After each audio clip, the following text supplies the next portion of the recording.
कहानी ऐसी होनी चाहिए जो आपके बच्चे का मनोरंजन के साथ साथ उसके बौद्धिक विकास को बढ़ावा दे।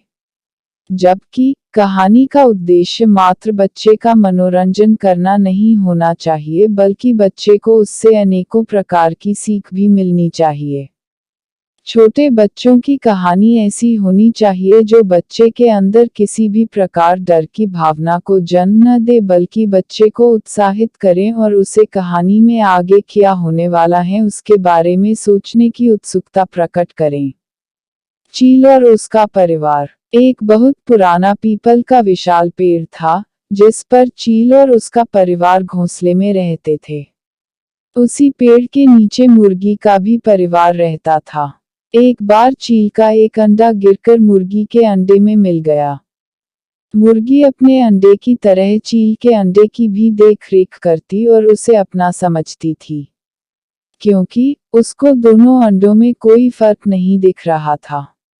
धीरे धीरे कई दिन बीत गए। एक दिन चील और मुर्गी के सभी अंडों से चूजे निकल आए। चील अपने चूजों का बहुत ध्यान रखती थी। धीरे धीरे उन्हें बड़ा करके उड़ना सिखाना शुरू कर दिया। देखते ही देखते चील के सारे बच्चों ने आकाश की ऊंचाइयों को छूना शुरू कर दिया और अपने शक्तिशाली पंजों और दूरदृष्टि वाली आंखों से अपना शिकार करना शुरू कर दिया, जिसके कारण चील के माता पिता को अपने बच्चे के ऊपर अब ज्यादा ध्यान नहीं देना पड़ता था। वह अपना भोजन खुद इकट्ठा कर लेते थे। मुर्गी और उसका परिवार। लेकिन उसी पेड़ के नीचे मुर्गी के बच्चे धीरे धीरे बड़े होकर कीड़े मकोड़े खाना, बाग लगाना, फुदकना आदि करते थे। जबकि मुर्गी के बच्चे बहुत ऊपर नहीं उड़ पाते थे। वे कुछ ही दूरी तक उड़ते और फिर से जमीन पर बैठ जाते थे। अधिकतर मुर्गी के बच्चे अपने पैर से चलकर जाते थे, अपने पंखों के सहारे उड़ने की कोशिश भी नहीं करते थे।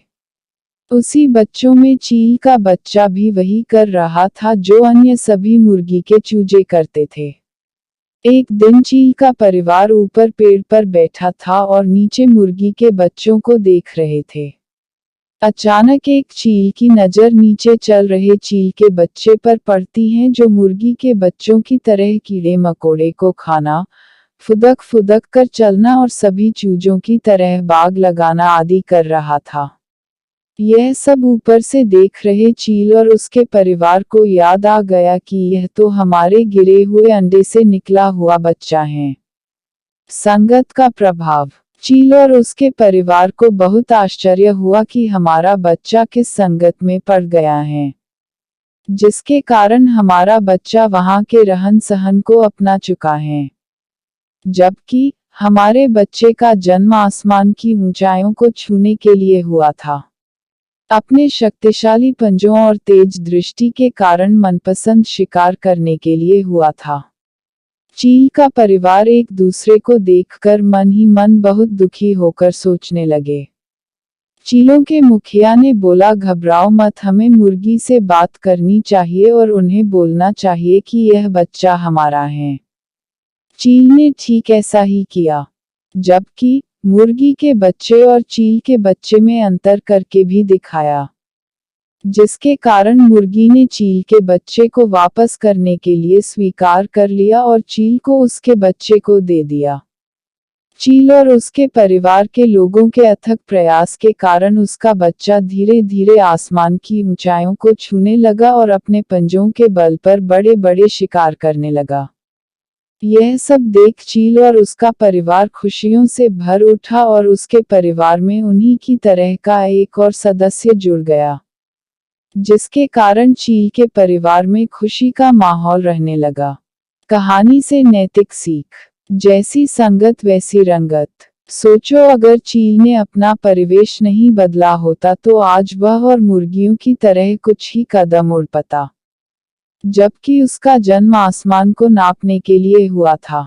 आपका जन्म दुनिया में नए नए कीर्तिमान स्थापित करने के लिए हुआ है। लेकिन मनुष्य अपना परिवेश, रहन सहन और आसपास के वातावरण के अनुसार अपना जीवन यापन करता है।